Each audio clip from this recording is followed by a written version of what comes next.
Don't worry, ipapakilala kita sa kanya. Pero tingin ko, hindi kayo magkakasundo.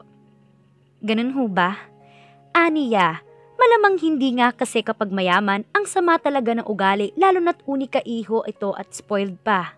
Si Tito Simon ho, pag-iiba niya. Business trip. Sagot ni Amara at naupo. So, bakit ka na pa rito? Naupo si Bianca sa harapan nito at inabot ang dalang folder kaya napataas ang kanang kilay ni Amara. Business ho. Walang sinabi si Primo sa akin. Alam ko po. Actually, hindi niya alam na naparito ako. Sagot ni Bianca at bumuntong hininga. Lately, palaging hindi natutuloy yung proposal namin sa ibang company dahil laging tumatanggi si Sir Primo. Kahit na kaming nangangailangan ng tulong nila, kaya sa inyo na ako dumiretso. Hindi ba magandang lagay ng company niya? Kailangan namin ng investor dahil kulang ang budget namin. Pag-amin ng dalaga. Gusto mong kaming mag-finance? Bakit ba ikaw naglalakad nito?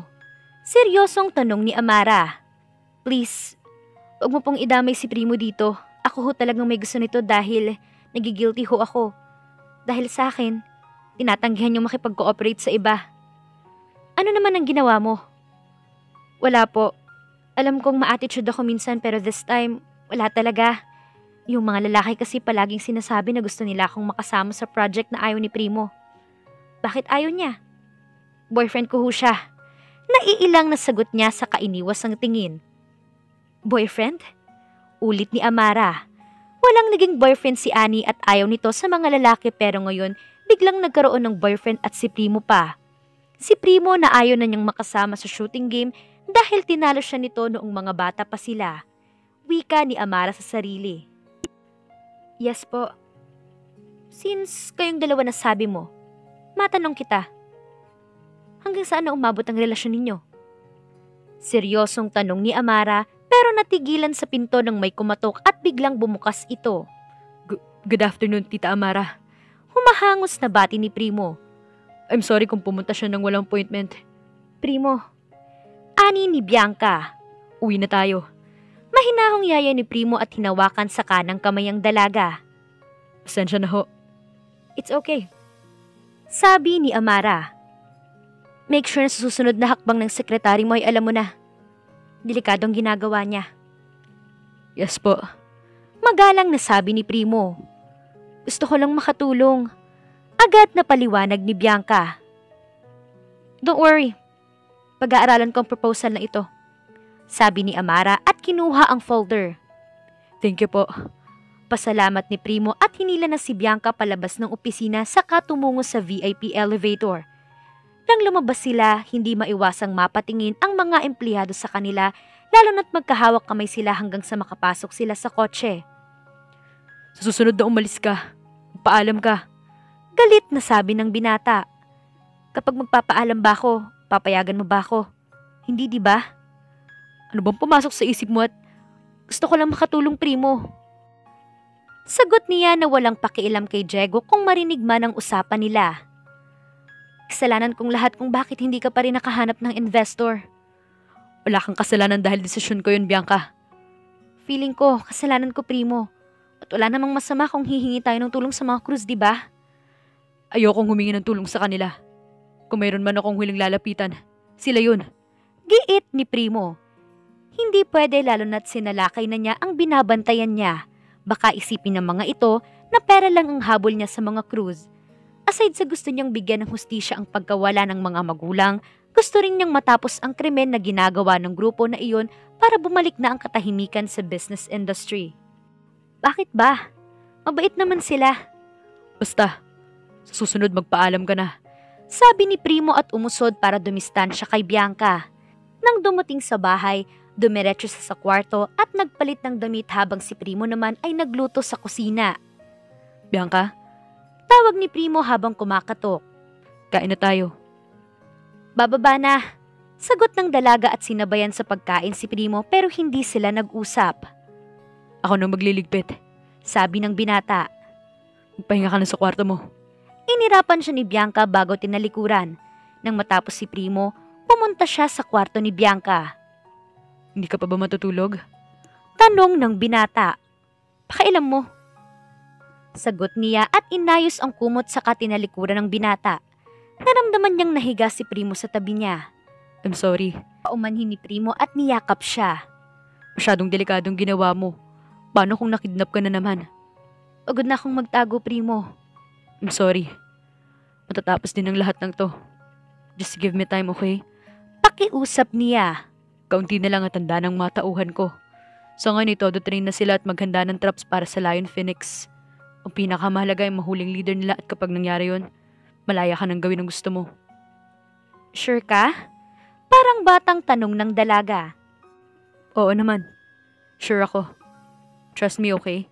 Bulong ni Primo at pinaharap ang dalaga sa kanya bago iniyakap ang kamay sa maliit na bewang ni Bianca saka hinalikan ito sa mga labi. Do you love me?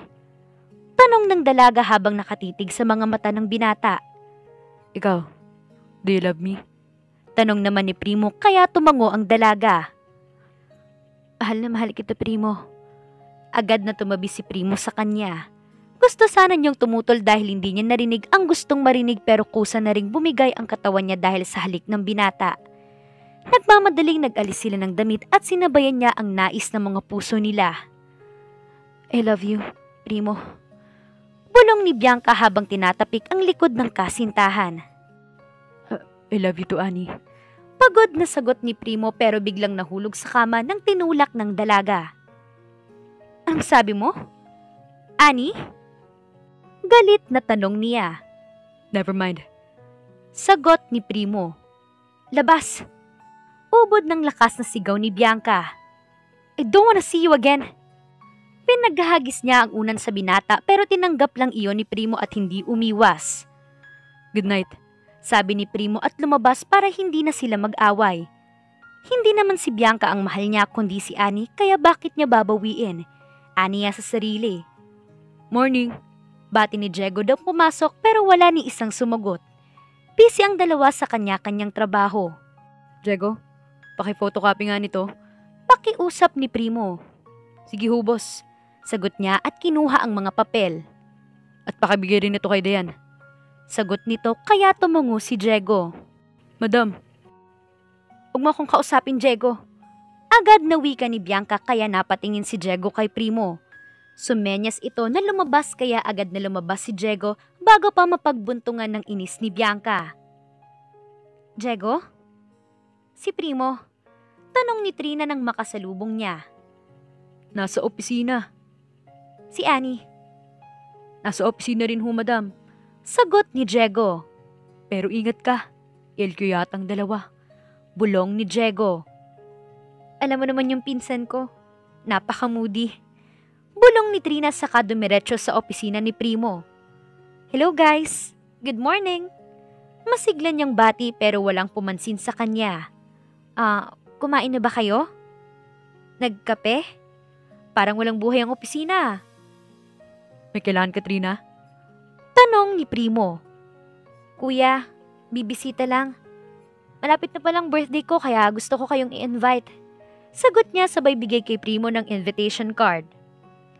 Dalawa na kayo ni Bianca riyan ha? Birthday mo na? Tanong ni Bianca. Yes, gusto kong magtampo dahil nakalimutan mo. Nakalabing sabi ni Trina. Every birthday niya ay palaging umuwi si Annie kaya paano nito nagawang kalimutan iyon? Sabi mo ba sa akin? Nagtatakang tanong ni Bianca. Ay, hindi ba? Nakalimutan niyang may amnesia pala ito. Oo, birthday ko na 2 weeks from now kaya baka mabisi na ako sa life at hindi ko na kayo ma-invite. Napatingin siya kay Primo na tumayo. Saan ka pupunta, kuya? Ibibigay ko lang tong document sa design department. Sagot ni Primo na ayaw mag-utos kay Bianca lalo na't nagtatampo ito sa kanya.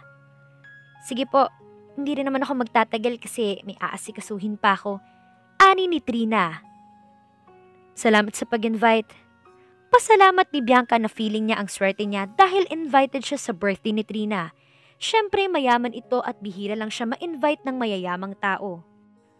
Bianca, nag-away ba kayo ni Kuya Primo? Tanong ni Trina nang makalabas na si Primo. Tell me something about Annie. Gigil na wika ni Bianca na ikinagulat ni Trina. Paano mo siya nakilala? Cousin mo siya, di ba? Yes. Pilit na sagot ni Trina. Gusto ba siya kay Primo? Paano mo naman natanong ng ganyang bagay? Just answer me, Trina. Please? Mataman na tumingin si Trina sa kaharap at pinag-aralan ang mukha nito. Bakit? Nagsiselos ka ba kay Annie? Biro niya na ikinasalubong ng kilay ni Bianca. Sagutin mo na lang ang tanong ko. May gusto ba siya kay Primo? Sa tingin ko, meron na.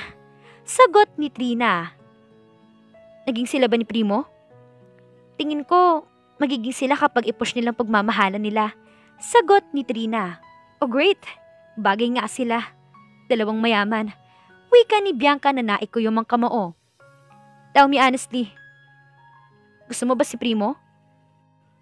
Hindi na mahalaga yon. Di na bale. Aalis na rin naman ako kapag natapos to. Hindi na niya ako kailangang bantayan. Malaya siyang gawin ang gusto niya at mahalin ang babaeng gusto niya. Masama ang loob na sabi ni Bianca. Hey, relax Bianca. Isusuko mo na lang siya basta-basta. Mahirap lang ako. Wala akong laban sa ani na yon. Kapag nagpakita na siya, alam kong siyang pipiliin ni Primo. Maliban sa malaking maitulong niya sa kumpanya ni Primo, siya pang mahal ng lalaking yun. Gustong matawa ni Trina pero pinigilan niya ang sarili. Bakit ka magpapatalo kay Annie? Tanong ni Trina. Wala pa naman siya rito. May time ka pa para magbagong isip ni Primo. Suko na ako, Trina. Come on girl, maganda ka at sa ngayon ikaw nandyan. Kung ako sa'yo, gagawin kong lahat para hindi na maagaw si kuya ng iba. Isa pa, masamang ugali ng pinsan ko kaya may laban ka ron. May panahon ka pa. Saad ni Trina kahit na nagmukha na silang hibang. Tingin mo may laban ako kay Annie? Oo naman. Trust me. Pinsan mo siya Malamang kakampihan mo siya. Fair ako pagdating sa pag-ibig. Sabi ni Trina. Kung akong papipiliin, ayoko ng mayamang papang-asawa. Gusto ko, simple lang or nasa middle lang para tahimik ang buhay ko. Sure ka na fair ka? Nagdududang tanong ni Bianca. Oo naman. Promise, kaibigan kita Isa pa, di naman kami ganun ka-close ng pinsan ko. Medyo spoiled brat nga siya. Sagot ni Trina. Malamang masasabunutan talaga siya ng kaharap kung si Annie ito. Siyempre super close sila. Okay. Ano bang mayroon ng Primo na yun at ang dami kong kaagaw? Inis na tanong ni Bianca. Uminit na naman ang ulo niya habang naaalala ang nangyari kagabi. Sinabihan siya ng I love you pero para kay Annie naman. Wait, pupunta ba si Annie sa birthday mo? Depende. Sagot ni Trina na malapit ng maloka sa drama nila. Kapag pumunta siya, hindi ako pupunta. For sure, mapapahiya lang ako. Sabi ni Bianca. Don't worry. Busy siya sa buhay kaya baka hindi siya makadalo ng birthday ko. Kaya punta ka na, okay? Para may date si Kuya Primo. Baka mamaya pupunta si Dayan sa party tapos kung anong gagawin kay Kuya kapag wala ka. Isa pang Dayan na yan. Inis na sabi ni Bianca. Hindi ako makapangako pero susubukan ko. Wala akong isusuot Akong bahala. Bigyan na kita ng babagay sa'yo. Sabi ni Trina. Sige na. Aalis na ako dahil pupunta pa ako ng office namin. Paalam niya. Sige, ingat ka. Sabi ni Bianca at tumayo saka nakipagbeso-beso kay Trina. Paano kung malaman ni Bianca ang katotohanan sa pagkatao niya? Ano kaya ang mangyayari? At dito na po nagtatapos ang kabanata ng ating kwento. Please like, share, subscribe for more updates. Maraming salamat po.